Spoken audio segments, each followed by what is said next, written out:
Hey guys, this is Ryan with Beyond Microgreens, and this is another episode for Cooking with Ryan. Now today we have a very, very special guest, Linda. She is the co-director of Grow Local Colorado. I am. And Linda, tell us, what do you do there? We grow urban gardens all over the Denver area. All of the harvest goes to feed people in need at food shelters, pantries, pay what you can cafes. We're 100% volunteer driven, and we're out there, we're growing. Sweet. Yeah. So what are we making today? Oh, a Kohlrabi Slaw. Kohlrabi Slaw. Yes. Awesome. Well, let's tell the audience the ingredients in this. Okay. You begin with one Kohlrabi. good sized kohlrabi. Now typically these have leaves. You can see where they've been cut off. It kind of looks like an alien, like UFO or something. It's a German turnip. Okay. It's an alien also. But they grow these beautiful leaves off of it, and they've just been cut off, but they're also edible. Which is really cool. Interesting. So we've got that. And then also these really beautiful purple carrots, which are actually orange inside. So they're really beautiful, like for the eye. And next are these radishes, which each one is different, has a different flavor profile, and it's just good for crunch. We'll add a little bit of fresh ginger, and we're going to make a little vinaigrette. Sweet. So let's get going. So first we'll make the dressing? Yes. Okay, cool. Yes. First thing we're going to do is add a little bit of vinegar, and I eyeball, okay? If you're a chef or if you cook a lot, you don't have a real appreciation for measuring all the time. I'm no baker. Baking is different. So I'm going to put a little bit just on the bottom, so maybe 3 tablespoons. I'm going to match that exact amount with honey. What is this? So at Grow Local Colorado, we are big on local food. Really big on local food. It's healthier because it doesn't travel. It supports local growers and beekeepers in this case. So this is Plan B honey. Sweet. And they're doing all their harvesting right now. Ooh, so look at that. Yeah, I know. That's This is wildflower. They have both. They have wildflower and. And do you know what the difference is? I'm not. It's what the bee is foraging on. So the flavors are really different. So basically, you're going to taste wildflower all the time in most honeys. But then there are others. The wildflower, the clover, and those others have just this much more floral, unique flavor. I like cayenne pepper. I love cayenne pepper. Yeah. It's good. I mean, if we're putting sweet and sour, why not heat things up? Exactly. This is a little bit of salt. It's a little bit of sea salt, and that's from Utah, Redmond brand. Sweet. It's semi-local. It's kind of neighboring. Exactly. And a little bit of black pepper. I would put some oil in here, but I don't really, I think oil tends to kind of mess with the flavor. This will keep it nice and bright and sweet and zippy with the cayenne pepper. So we're just mixing it up so everything gets a little bit blended. I'm gonna. It looks like you got some chef skills. Like, did you go to culinary school? I heard. I don't know. Yes, I did. I have a history. I basically began. I'm gonna start by peeling this ginger, and I'm gonna use the spoon. Any of you who uses a knife, you're wasting most of the ginger. Okay, I'm just gonna tell you that right now. And you're wasting, and you're really wasting the flesh. And this is so, like, if you buy it in the store, it's expensive. Depending on how much, and no one's really growing it, so it's good. So that's what we're gonna do. Yes, I have a culinary past. Before I began with Grow Local Colorado, I ran my own personal chef business for 20 years. I started out as a self-taught cook, and then decided I might need some information to fill in the gaps. So I went, and I did a lot of in my head. You know, I'm not poopy that way. I would stand up and go, "This is ridiculous." No, it was great. It taught me a lot. It helped me push my business along, and gave me the knowledge I needed. So I would go into, my first few years, I began working for people and doing. The color, I love that color. See what I mean? That's Look awesome. at the inside. Sweet. I know. So we're going to use the peel on this. Okay. And I'm just going to cut this into thirds or fourths. And and just give it. You want to, when you're making a fresh slaw like this, Yeah. make everything kind of the same size. Right. So if you like giant chunks, do the giant chunks. Mm-hmm. If you want to do a fine cut, knock yourself out. I'm just doing a rough cut that's kind of, I don't know, like thumbnail size? Yeah, I'd say that. Yeah. So anyway, I did parties for a long time, about half my career, and then I decided I needed to work a little bit more with people intimately. And I thought I needed a little bit more, I don't know what the word is. I just needed a more personal experience, and I wanted to cook food that people would digest, as opposed to eat and then be really sorry that they're trying to digest it. Yeah. And so I went from a person's house to a person's house, all day, every day, and did that until that became. I felt like I was seeing a lot of food waste. Mm-hmm. And that's where the shift toward grow local kind of began. We waste 40% of the food in our home kitchens. So I was looking for a way out of that, but to stay in food. And so I found Grow Local Colorado with the simple flick of a Google search. And I found Barbara, the co-founder, and she said, come on down. And I started just an hour a week.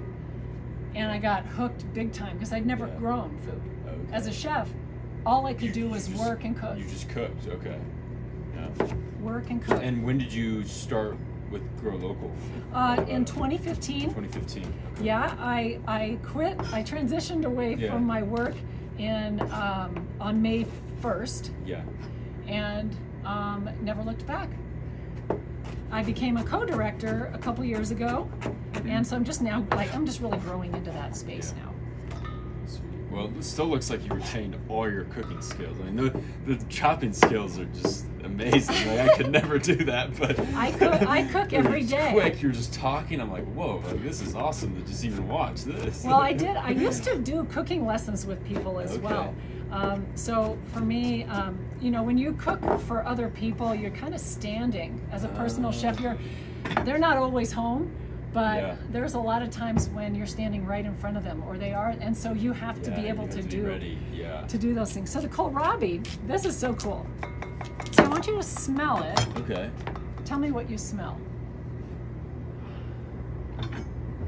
And then smell that. A little bit of radish. Oh yeah. You notice how they're kind of similar? Yeah. Yeah. But the kohlrabi can be served warm as well. It can be part of a vegetable stew. It could be part of, something, you could roast it, and it's great. But I prefer it cold because it's crunchy like radish. Yeah. And it's got... I feel like it would be pretty refreshing as well. I was just going to say that. Yeah. Now you see how I'm making a pile here? Yeah. So about that food waste thing. Yeah. So there's a secondary thing we can do with all of these tops and sides and skins. Like the kohlrabi skin, I don't prefer it, so I just kind of run my knife around and get rid of it. Yeah. But I'm not done with it because the nutrition is still there. And flavor. In these, you can make a pesto out of the tops. But I would take all of this, freeze it in just an open bowl in my freezer, and let it sit there until I have a full bowl of things, and then I would pop it into a pot cover it with water, and if you just cook it down and just boil for an hour and a half or so at a slow simmer with some spices, salt, pepper, or whatever you want. And strain this out. All the nutrition is now in that, so you've got a really delicious vegetable broth. So don't always think I'm just going to compost it, or I'm just going to get rid of it. The first thought is, how can I keep using it? And that's a chef. That's a chef way. Is utility. You got to use. And innovation. I feel like too. Just totally innovating on different recipes. What happens if you've got a bunch of different pieces and parts? Everything's going to be different every single time. Hey, that's one way to stay interested in food. That's true. Yeah. Now I have a question for you. What's your favorite thing to cook? I'm gonna say. That's probably tough. Anything. Yeah. I love slow roasted. Slow roast. Anything. Okay. Slow roasted eggplant. Oh my God. I love eggplant. Yeah, That's like nice. I love like eggplant parmesan. Yeah, or like for eggplant the texture. lasagna, something like that. And maybe it's a texture thing. True. I mean, for me, I do like I'll eat rice and a ton of crunchy vegetables. That's my jam. Yeah. But there's something about something that's really palatable and soft too that really makes me happy. Yeah. I'm gonna add an apple here. I'm gonna add an apple because and you know, this apple is from Ella Farms, which they're a local orchard in Colorado, and they have some of the best apples. So, and of course, you could use this again. There's another way to use these peels. So say you don't like the peels. Yeah. You don't like apple peels. You just want to have the flesh. Save the peels. You can make your own vinegar in less than a week. Huh. And how does someone do that? You'll peel and core it, get rid of the core, or you'll keep the core if you want. I take the peels, and if I have one apple, I cover it with 1 cup of water. 2 apple skins, I will put with 2 cups. Right. And that's the way it goes. You cover it with a thin cloth and just stir it until it starts to ferment. Sweet. And then you strain out the apples, and it's good to go. Yeah. So again, for me, I mean, even with Grow Local Colorado, you can see it as an easy transition to philosophies. Still there. Okay, we're just about This is ready gonna to be get really these. refreshing. I feel like it's all cold, fresh, local. And then, So and it's the flavors too. It's not just a texture. So you achieve so much by spending 10 minutes chopping something, and the longer it sits in that mixture, the better. So you just toss it around now? Yeah. And you can leave it at room temperature. I mean, this is a great thing for like if you have people coming over, and you have a million bazillion other things to do. You can start this, leave it setting out, stir it every now and then, and the more that this absorbs, the better off you'll be. And the better it'll taste. And it'll last longer in the refrigerator because the bigger the chunks are, the slower that they break down. Okay, you see what I mean? Because the vinegar is going to kind of be at it a little bit. So I also have some pumpkin seeds from pumpkins I grew. So I've toasted them. A toasted nut, never underestimate a toasted nut. So we're going to do a little bit of that. And I have a little bit of cherries. Dried cherry for chewy. So you've got chewy, crunchy, smoky, crunchy, sweet, sour, and that's the way to stay interested. So there's another thing that makes this dish really cohesive, and it's kind of nerdy, but there are things called brassicas, and it's a species of vegetable plant. So 90% of what we have in this bowl is a brassica. The kohlrabi, the radish, the carrot, they're all that. So that's really interesting because now we want to top it with another brassica, broccoli microgreens. And it's going to add so much color on top of this already colorful dish. And it's just an easy way to get those micronutrients in your diet. Linda, what's your favorite thing about Broccoli Booster? It's really accessible. I went on a trip. Took mine with me because I know that even if I'm being athletic at 11,500 feet and hiking all day, I know better than to think I'm going to eat vegetables on a vacation. So I take this. It's lightweight. It's easy to take with it. It just doesn't take up too much stomach space, and you get maximum nutrition, just like with a local meal. Convenience is huge. I mean, and that's why these two shake hands so well. It's true. Well, you do the honors. Top it all off. I will. Ooh, Chef Flair, Chef Flair. There it is. Oh, sweet. And that's what we got today. Okay. So, now what we like to do is try the masterpiece. Let's do it. So let's dish some out right now. You don't mind. No. Chefs always use their hands. Yeah, and you wash your hands before this, so it's all good.